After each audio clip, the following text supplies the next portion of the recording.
This And conference will now be recorded. yeah, there we go.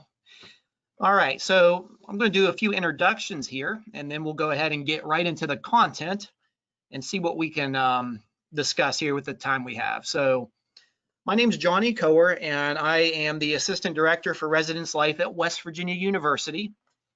I'm also currently the MCUO President, and we've put this webinar together to talk a little bit about West Virginia University's attempt to schedule a completely virtual RA training based upon the restrictions and guidance we've been handed down from our health and safety department. I have a few of my colleagues here with me today, so I'll let Angela and then Jason jump in and introduce themselves. Hi everyone, my name is Angela Delphine, she, her, hers pronouns. I am a residence hall coordinator of Lion Tower here at WVU. I am also a graduate level engagement coordinator with MCUO as well, so I'm very involved with MCUO.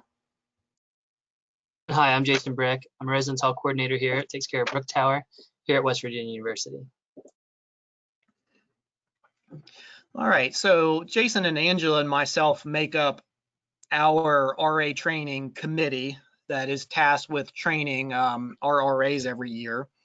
And like many of you out there, we had the beginnings of a pretty good plan in place, and then we were handed some very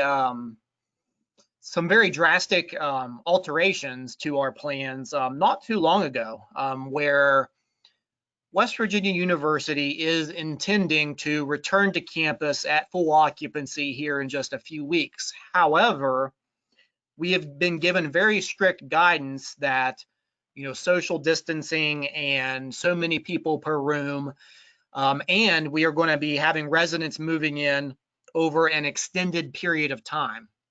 So what that has done is we have one day that you'll see here on our schedule if you're following along on my screen.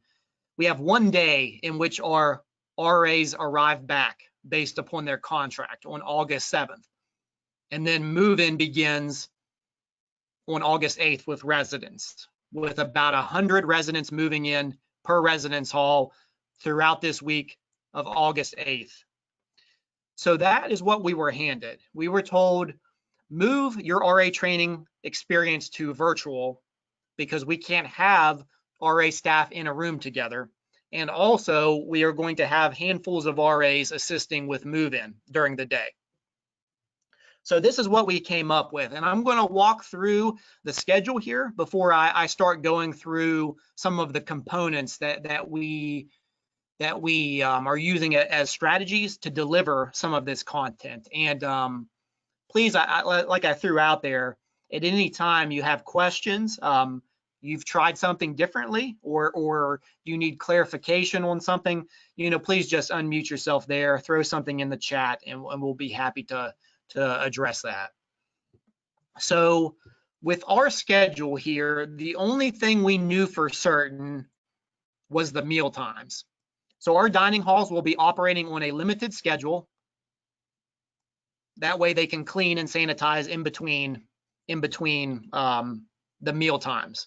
So, you know, kind of with my military background, I always like to plan the unnegotiables first on a schedule, and a lot of times that goes to the meals. So I threw the meals on here, and those were, again, the non-negotiables. So from the meals, I started to add in the actual sessions.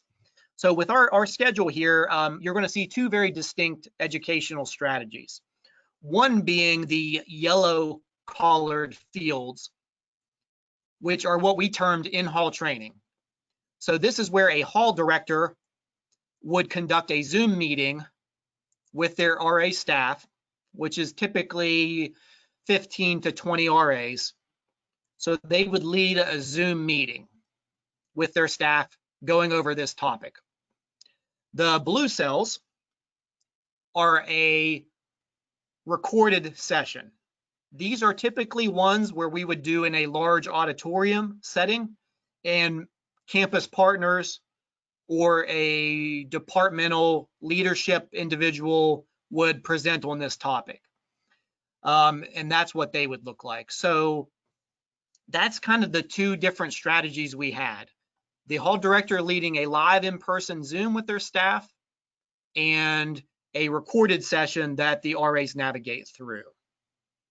So I want to first kind of go over some of the very general topics that we talk about. So administrative responsibilities, building our hall community plans. These are pretty typical general presentations. So what we did was we developed individual presentations for all of these that we pushed out to the RHCs. And I don't know, I'll pass it to Angela or Jason if they want to throw in some comments about for the in-hall trainings in which a hall director is leading live with their RAs, kind of some considerations they've been thinking about as they're going into this and planning this. Yeah, I can kind of start. So when we think about our administrative duties, some halls, so at resident or at WVU, our halls are very, very different. And so sometimes some of our processes are a little bit more autonomous in hall. And so one of the ways that my hall differs is that we do not have an additional desk shift like some of the other halls utilize. And so some of those things just need to be taken into account. In addition, I think that some of the RHCs here use some of our administrative platforms differently. So in RoomPact, I know that I have some additional forms. And so the really nice thing about these PowerPoints is that they were sent to the RHCs and we are able to work toward, catering them to meet the needs of our individual communities. And so, I think that that is something that will work well for us. And the nice thing too, our goal with this is to create something that we could have posted online for, say, if we have a mid-year hire for an RA, we would be able to say, okay, you're going to go through and do these modules. And, the nice thing is that if we have building specific things, we would be able to say, record ourselves giving that live session and to have that as a module for someone coming in mid-semester. The resident assistants here work the desk as well, and they do evening shifts, afternoon shifts, and do on-call shifts as well. One of the things that I kind of figured out how to do last year that got undone was the desk training and how to do peer-to-peer desk training and be that part of the mentorship. So with our restrictions and not having as many people at the desk at once, we're rethinking how to do that.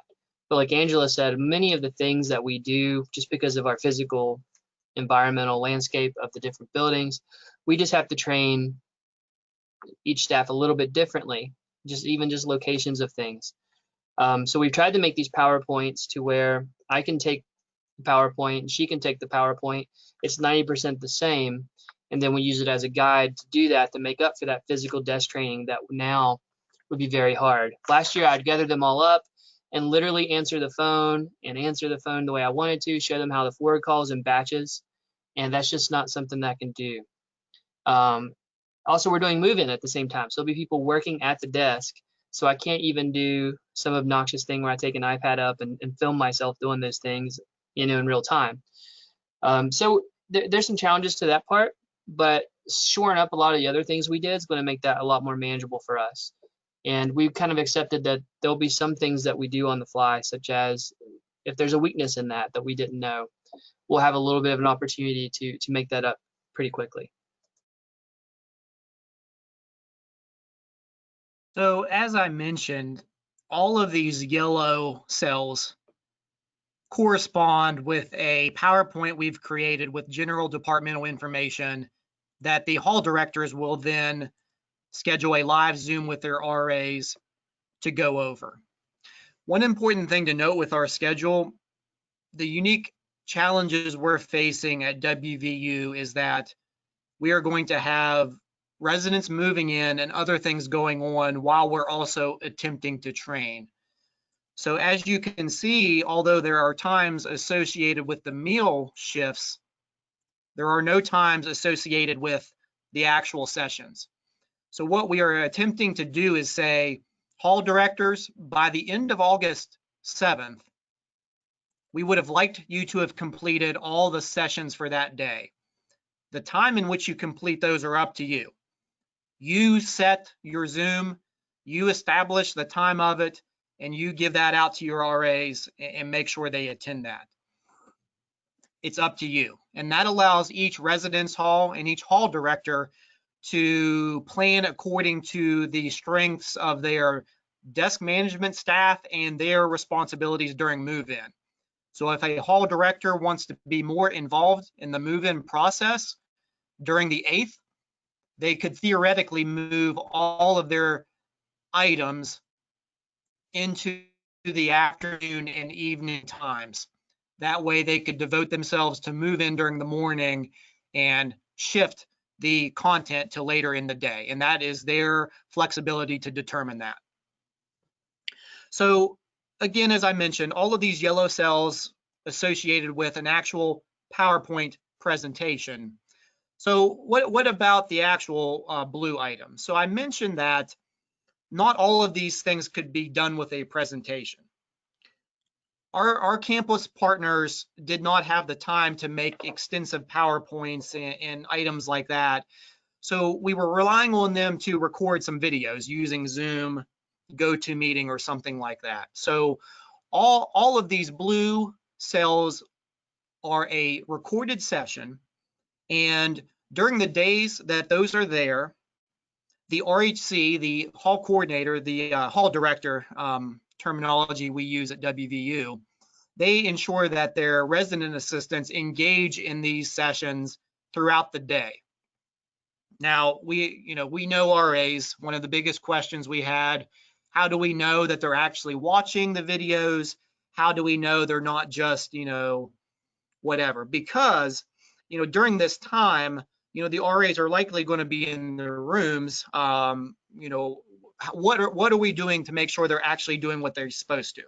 So item 1 that we incorporated to try and ensure that the RAs were actually watching the videos associated with these blue cells, or departmental presentations, as we call them, is every day that one of those occurs, a day where it's all recorded videos the staff is watching, there is a live debrief session that the hall director will put on calendars and have RAs at, in which they will talk about the videos they watched that day.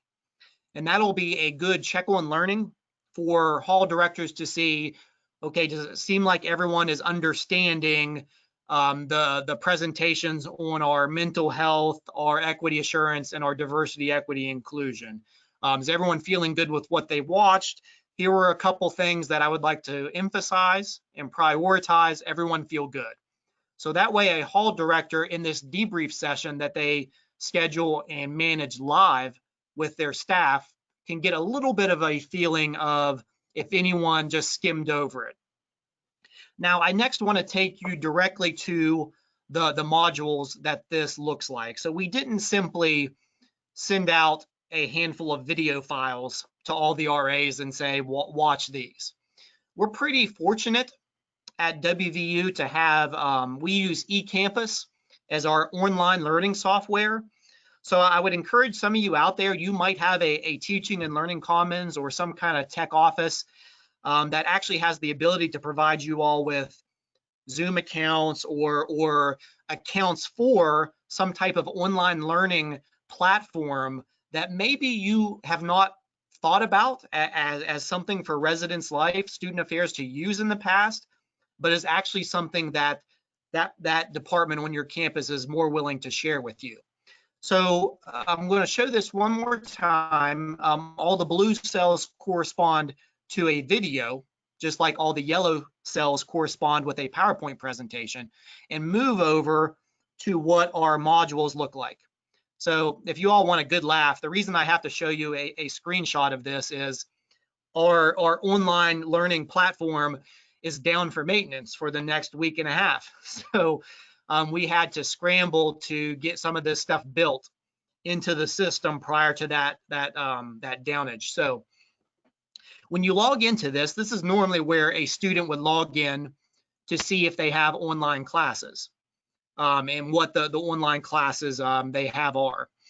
Now, when a RA signs into this, they might see their online classes, but they're also going to see Resident Assistant Training 2020. And this is something that we enrolled each of our RAs in, and they'll see these are all those blue cells that you saw on the actual training schedule. And each one of these correspond to a module that looks like this. And I'll let Jason, if he wants to chime in, he's been kind of the driving force behind this educational strategy to review some of the main points of this. And then Angela, if you want to jump in with anything as well.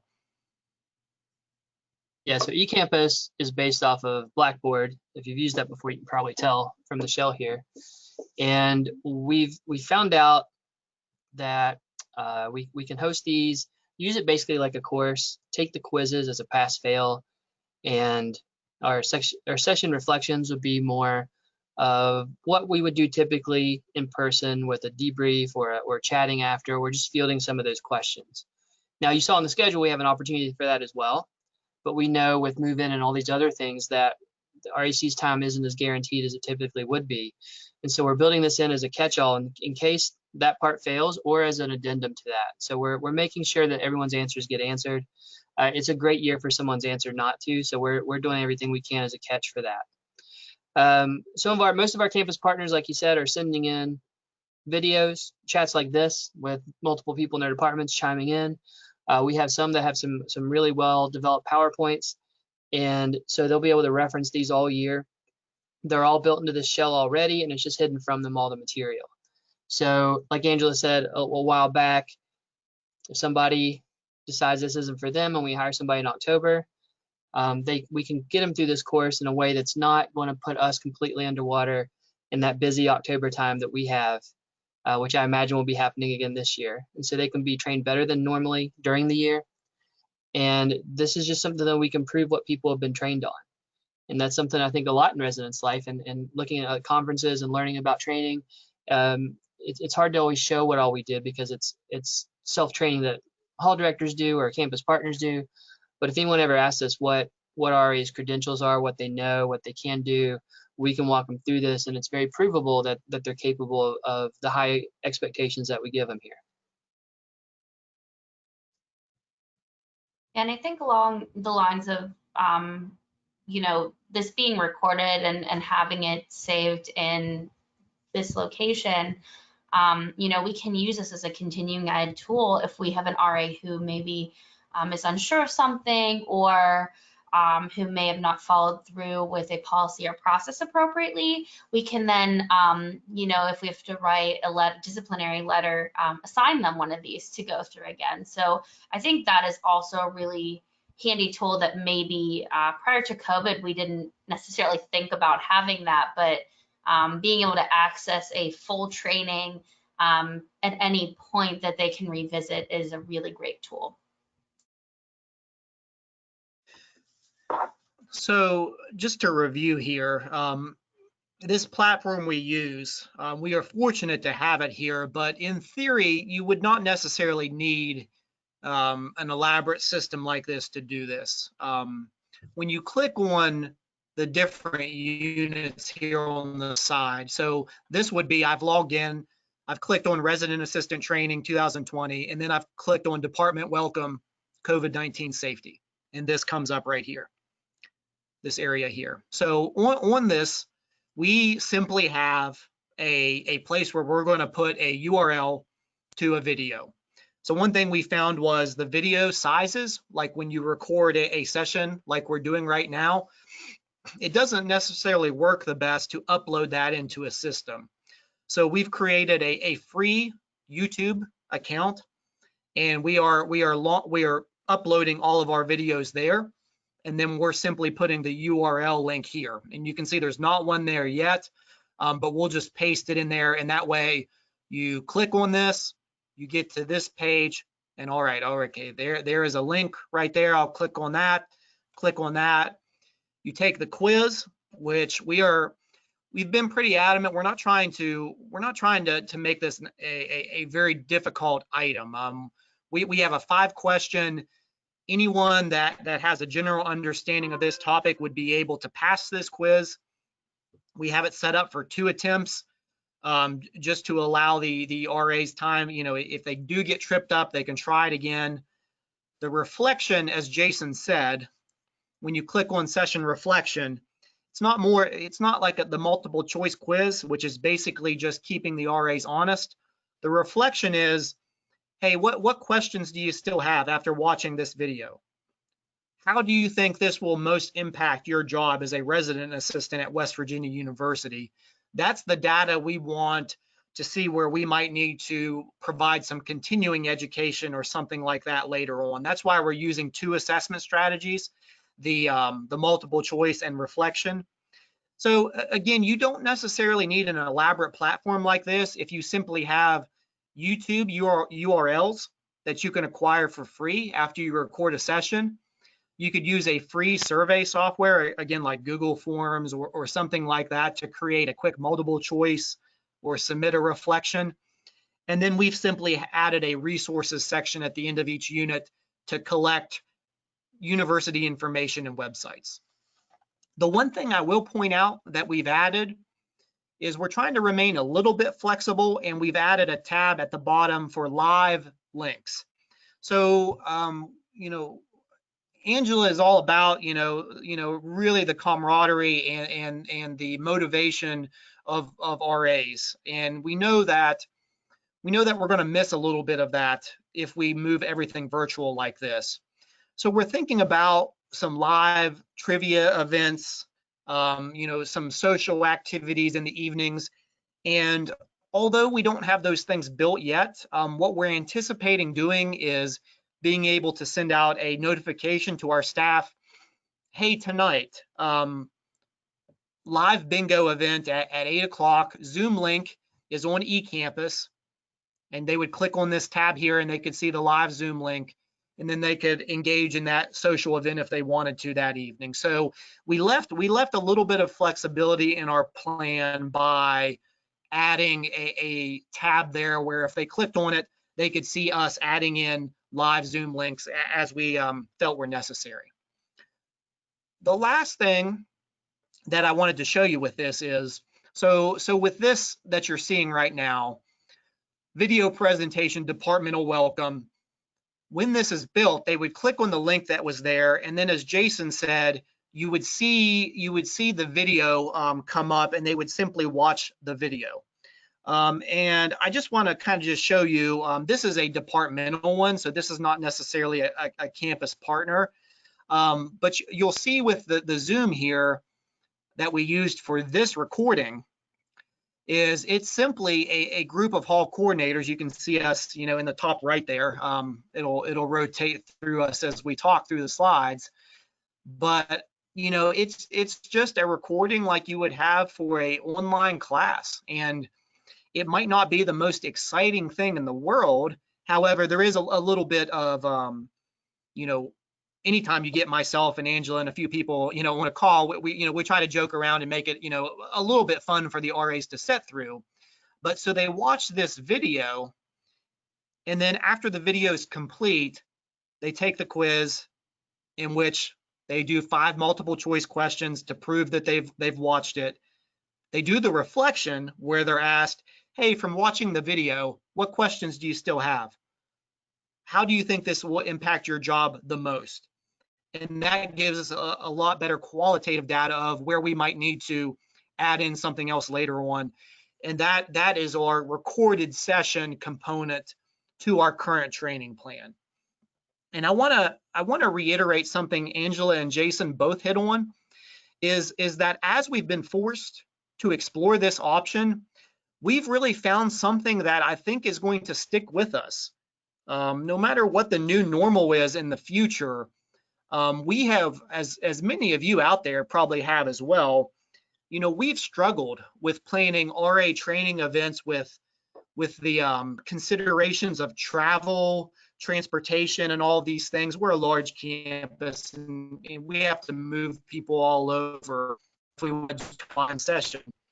This online aspect allows us to provide content that all 200 of our RAs can access whenever, And it gives us the opportunity throughout the school year, where we have struggled at times to create continuing education sessions for our student staff because of things like, okay, when do you schedule the continuing ed?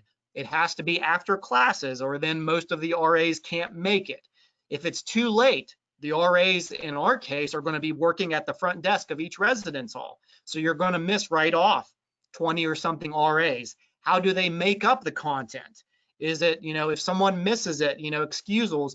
Well, okay, so you can access the online recorded video, complete the assessments associated with the online video. You can do that on your own time, complete within the next 2 weeks. The other benefit that they hit on was we have struggled with RA training absences, as I'm sure many of you out there have as well. Okay, RA training is during this time. Well, I have a summer class, I have a wedding, I have a, whatever excuse under the sun we've seen. We get it. These student leaders are very busy, but we've struggled with, hey, hall coordinator, hall director, find some way to magically make time appear to retrain your staff that have excused absences from RA training. Just, figure it out during move-in. It's been insane, but we have stumbled upon this as a solution to that. So even if we return to a form of, actual physical lecture with some of these sessions, if we still have a component of it that's pre-recorded and presented in a method like it is on your screen right now, that allows us to, okay, we have this many resident assistants absent next year from training because of whatever reason that they've been excused. It's not on the hall director to schedule that. They simply have to say, okay, when you get back on campus, work through these 10, 15 modules and have them done within a week, and we will debrief each day on what you worked on. And there you go. All the transportation eliminated, all of the need to reschedule eliminated. So I throw that out there because I think it's been such a revelation for us to see that something we've been forced to do because of COVID safety precautions has resulted in a very convenient solution to some of the problems we had prior to COVID that will return whenever we return to any sense of normalcy. The final item I want to go over, and then I really want to have some targeted time for questions and answers, is behind closed doors. So this is the one item that's a little bit different on our schedule that we have brainstormed multiple different ways of addressing. So just so there's a little bit of clarity here, most of you out there with your RAs and most campuses, they plan some sort of sessions where RAs act through, talk through, straight up theatrical performance, some type of policy violation scenario in which they walk through these issues and talk through. It's a key component of a lot of RA trainings. So how do you mimic that in a virtual setting? We've seen a lot of really interesting examples from a lot of different institutions, but what we have landed on is somewhat of a hybrid model of what I've seen out there. So we have an entire day devoted to conduct scenario review, behind closed door training. And during this day, the hall coordinator, since it's in yellow here, the hall director will set up a live Zoom with their staff, and they will work through scenarios. And what we've done is we have created about 20 to 25 of these templates. It's a 1 or 2 page, in this case about 3, a 1 or 2 page document that outlines the policy violation and scenario. So in this case, alcohol containers in a student room. Talks about the background. So what is the most common times, situations in which an RA will encounter this? The most common issues that we saw last year when RAs address this situation. A sample narrative. So this would be the previous behind closed doors script. Or if some of you out there simply, make it up as you go, returning RAs, you're going into a room, there's alcohol. This is the script. So this is how 2 RAs would address alcohol containers in a room, starting with the most common occurrence in which RAs would encounter this policy. And then at the end, important notes. So, hey, in this scenario, RA that's reading this, please note how Johnny explained why he knocked on the door and explained what suspicion he had to ask to enter the room. So all the little common things that we think are important to point out within scenarios in which an RA addresses an incidence of alcohol in a room. So as I said, we have 20 to 25 of these documents. And during the conduct scenario review day, the hall director has the flexibility to determine the best way to utilize those documents. The RAs will have them to read over on their own time, reference back to whatever. If there's any theme with training this year for us, it's that our actual documents had to be on point. They had to be tight, because we are going to expect our staff to need to reference back to PowerPoint presentations. They're going to have access to go back to look at these things. So it made us really think, okay, we have to make sure all of our presentations are good, and we need to make them accessible to RAs so they can go back and review. So hall coordinators, hall directors, they have the ability to decide how they want to go about these behind closed doors scenarios, knowing that they can count on the resident assistants being able to review them on their own time. They can just simply read through each document. This would be my preference if I was, a hall director. Back when I was a hall director, I really like to lead the discussion because I like to talk, and I really wanted the RAs to hear from me what I considered the most important aspects from a scenario based upon my hall community. So if I were a hall director, I would take these documents and I would say, okay, RAs, so listen up. Ask your questions as we go through, but let's listen and follow along. This scenario is alcohol. Here are the most common things I saw last year. Here's the most common times you'll encounter it. Let's talk through this scenario. Hey, so-and-so RA, could you read through this for me? That's how I would do it. We have our RHCs that are much different in the way they operate than I am, and they have talked about doing more of a traditional let's act it out format. So let's say that returning RA1 that's done this for a while, returning RA2 that's done this for a while. Hey, I want you all to talk through this with us in a group on Zoom on our behind closed doors day. I'm going to set the scenario up, and then, hey, RA1, you're going to be RA Johnny in this scenario. RA2, you're going to serve as RA Travis in this scenario. Talk through it with the group. And then there can be a level of interaction going on. And you can even, if you wanted to, identify, hey, returning RA3 on my staff, you're going to be, you're going to be the resident in this scenario, which I think is Angela, right? We used Angela for this one. So you're going to be resident Angela. So RAs 1 and 2, you and RA3, you're going to act through this on Zoom with everyone. Now, you're not going to get the same normal, perception you get when you're watching individuals act through this.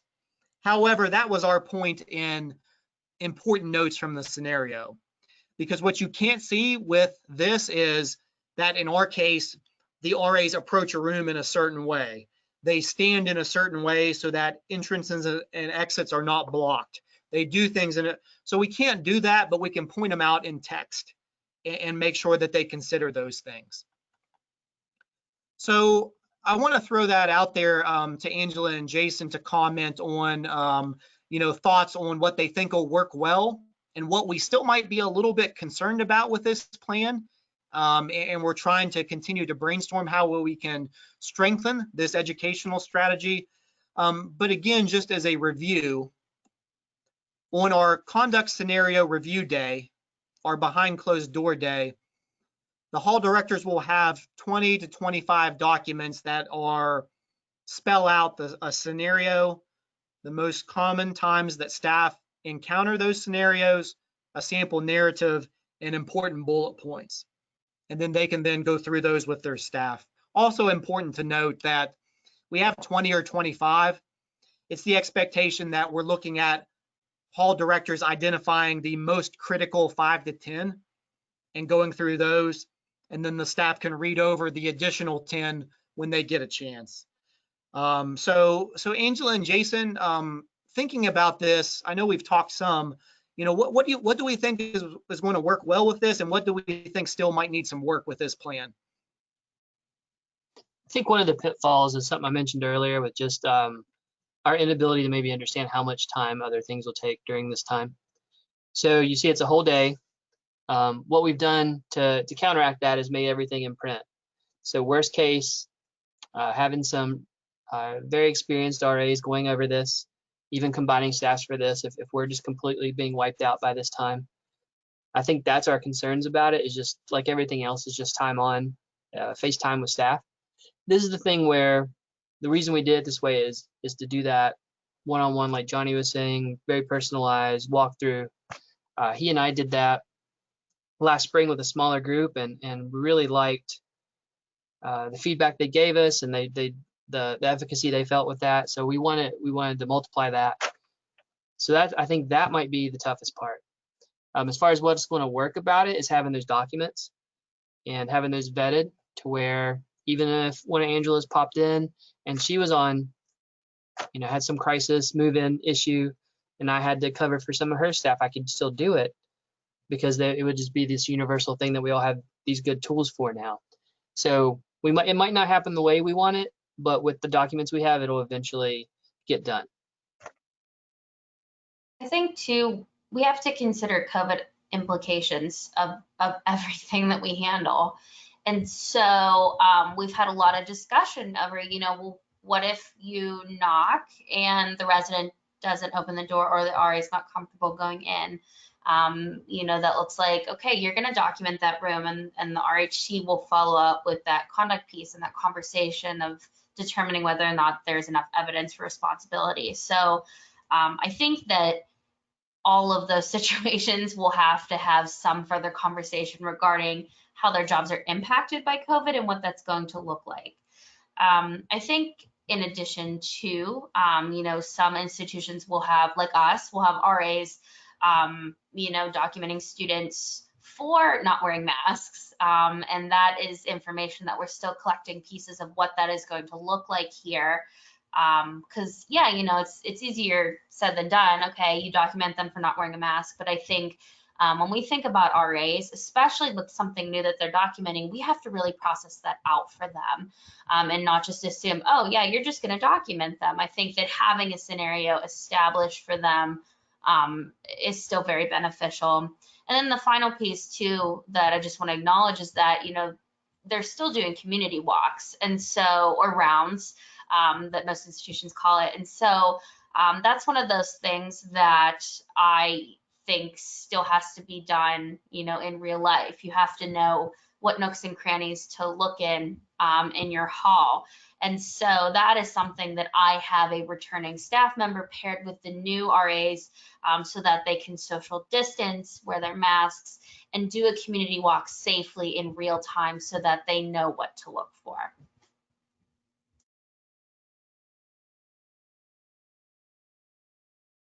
Do some kind of concluding comments of with this plan we have in place, what we think will be the pros and cons.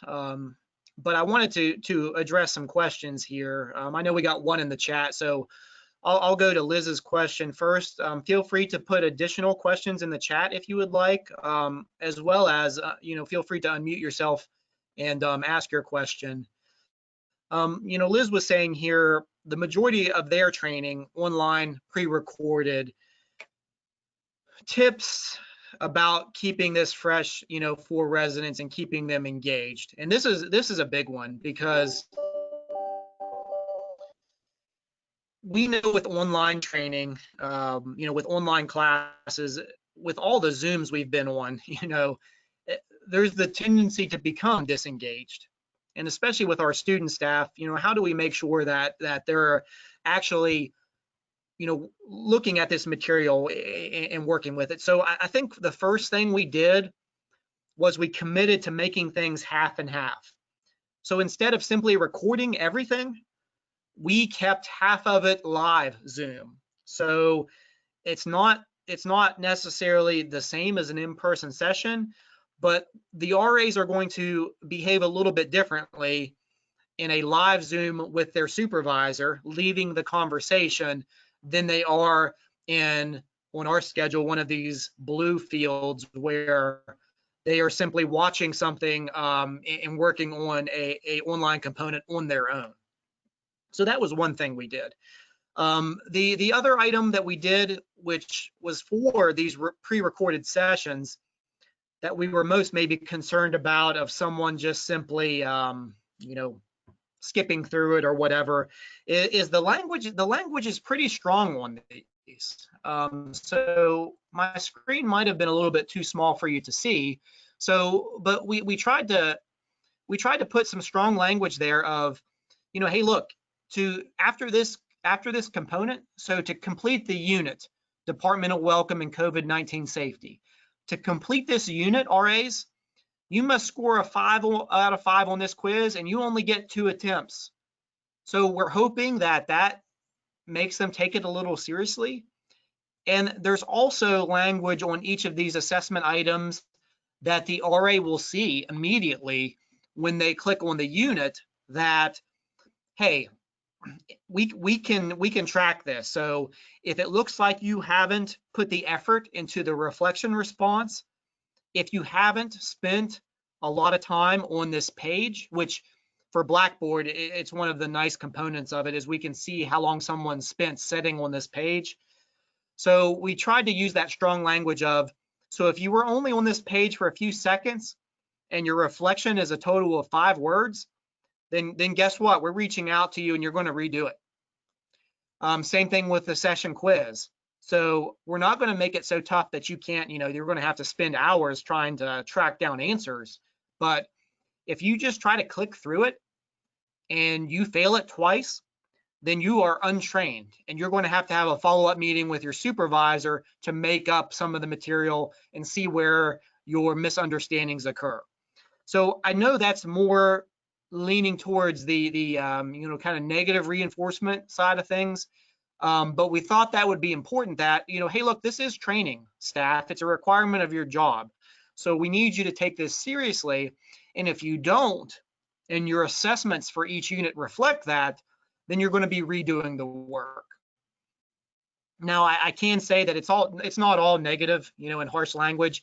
I'm not gonna, I won't bore you all searching through my screen for it, but like with our wonderful coordinator we have for Title IX here at WVU, for his pre-recorded session, he's he's wearing this ridiculous shirt that it's perfect. It has like a bunch of they're like marmots or beavers or something, some strange little creature, and it's a big face of it, and it's rainbow colors.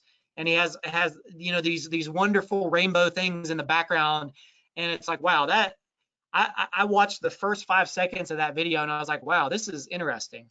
So I know those might seem like small things, but we've tried to incorporate a little bit of humor and even sarcasm in some cases, to make the people watching some of these things chuckle a little bit, because if we do that, it might keep their interest a little bit more than it's simply being a set through this video.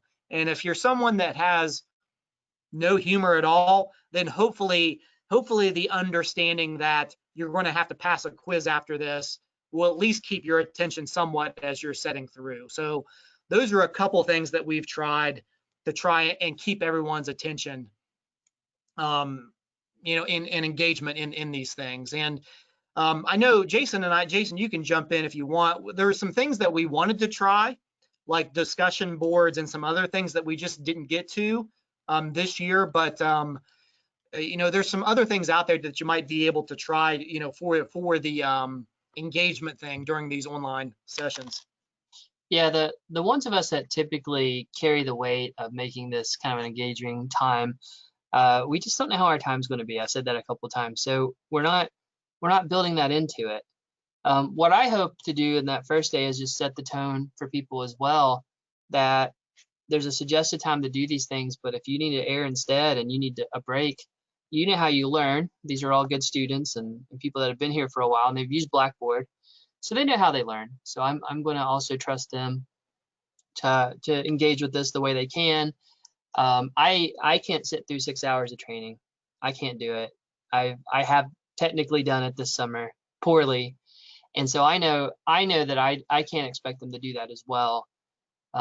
So we want them to have that space. We've been trying to ensure that they have good quality food and food that's comparable to what they would get here, and tried to do a little bit of evening activities as well. But again, with the hall coordinator stretched as thin as they can, we're just trying to make it kind of painless, and then hopefully they get engaged through having their abilities, like you said, to interact with some interesting characters we have here, and then also just be able to pace themselves, which is something that as a worker I always appreciate, and that helps me engage when I know I can take a break and I'm not as trapped. I have a feeling they're going to feel kind of trapped this year here and there, so we want to give them as much autonomy as we can that you can feel while you're learning in a room for the most part. And we're doing testing with our RAs when they come in, and they're waiting a little bit for that, so they're going to feel very cooped up. So we're hoping to give them as much space as we can with all the things that we've been asked to do. And I think space is really important that Jason hit on there, just for the sake of going through this thoroughly. I scrolled to the bottom here of our training schedule. Just for background, you'll recall that as I said, our only day we have before residents start to move in is the first day. So we've identified that as the time for resident assistants to work on their bulletin boards, put up flyers and door decks and things like that. And we also have the departmental expectation that we're holding virtual floor meetings with all of our residents each evening.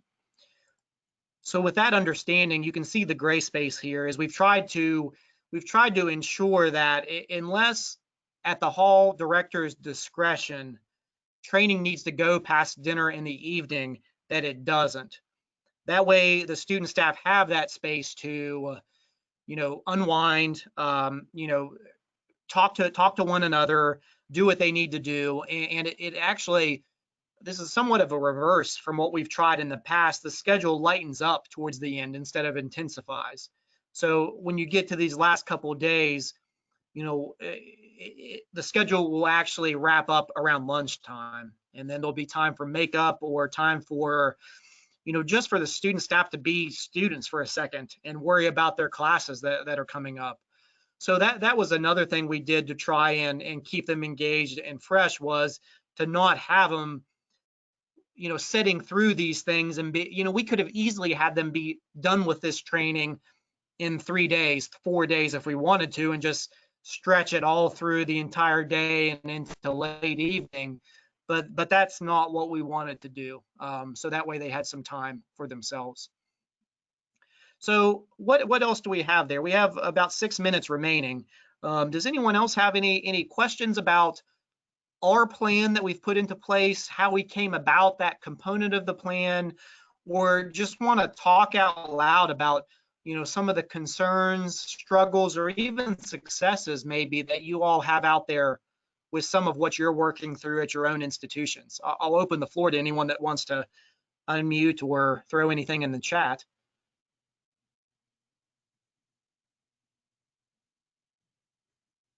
And if everyone is good, which it looks like going once, twice, and 3 times, it looks like everyone for the most part, is simply still taking it all in. my just concluding thoughts here, and then we'll end the session, and I'll hang out if you have some one-on-one things you want to talk about off recording. The concluding thoughts here is that, you know, I was on a call with a QOI the other day, and they said it very well that, you know, I think there was the assumption that, okay, put together a virtual training, it'll be easier and less stressful than, you know, throwing together a traditional training, which is most certainly not the case. You know, they were reflecting on their own virtual conference experiences, and this is still stressful. So, you know, if you are the folks that are tasked with this, or on a team, you know, we feel you, and you know, understand that you know, you have to communicate to your supervisors that, you know, this is a difficult thing that's being asked of us.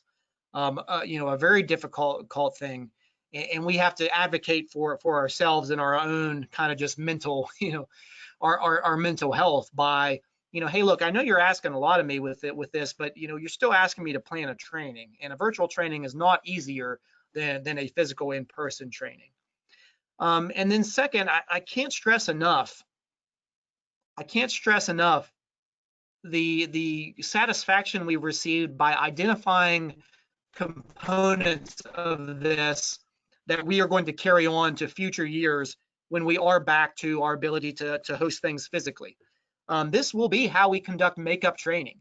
This will likely be how we conduct continuing education sessions throughout the year with our student staff. It is virtually in this fashion that you all saw here. This stuff is going to be here to stay. And we've tried to identify those things, and so it's not so much, you know, we are planning a item, we are planning something that, you know, is going to fix things with COVID, and then we're going to trash it and we don't have to worry about it ever again. We are putting in place things that are going to influence the way we train, you know, for here on out, and that has allowed us a little bit of sense of validity with what we're doing, because we are creating new processes that are going to improve our training for the future for our staff and make it more accessible to folks. So Jason, just any concluding thoughts there with you know, this whole crazy experience we've had over the last couple months? I'll say that thinking about RAs and having that responsibility of training them has helped us keep a lot of other people aware of the questions, because we're thinking of it through the lens of a student staff member who's walking in for the first time, missed all the summer talk, missed all of this stuff, and says, you know, I'm ready to do my RA job just like last year. And us thinking about how to prime that person into how they're going to be this fall has been a real guide for us to back those questions up to even professional staff members. So I think it's been a good thing to work on, to be ahead of a lot of the discussions here at this university. And preparing for our student staff, I think, is a fun and engaging part. And it's kind of where the buck stops a lot of times with the things that we work on all year, because August is kind of our due date for everything, and we're definitely up to the wire on virtually everything. So I'm looking forward to this being completed and started, and us just having the experience of doing it. And like Johnny said, taking what works and, you know, making this not such a the process that's been this year, hopefully ever again, and just having this done. And like I said earlier, something that we can show our dean of students or our president, and just say, here's what they're all capable of, here's what they can do, and you know, elevate our campus partners in that as well. That's something we enjoy doing. So I look forward to that.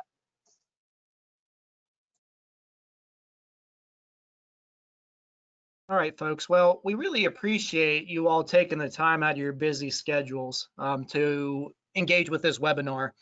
I threw my email in the chat. Feel free to reach out if you'd like copies of any of these documents we've showed you. We're more than happy to share our examples if it would help you all out at all. So feel free to shoot me an email if you'd like a copy of anything that I've talked about today. Additionally, after this webinar, it will be posted on the MCUO website, which I've thrown in the chat there as well. So if you go under the resources tab, you'll be able to access a library of the various MCUO webinars that have been recorded. So I'm going to end the recording, and I'll hang out for a little while if anyone has any one-on-one questions for me. But again, appreciate everyone's time, and best of luck.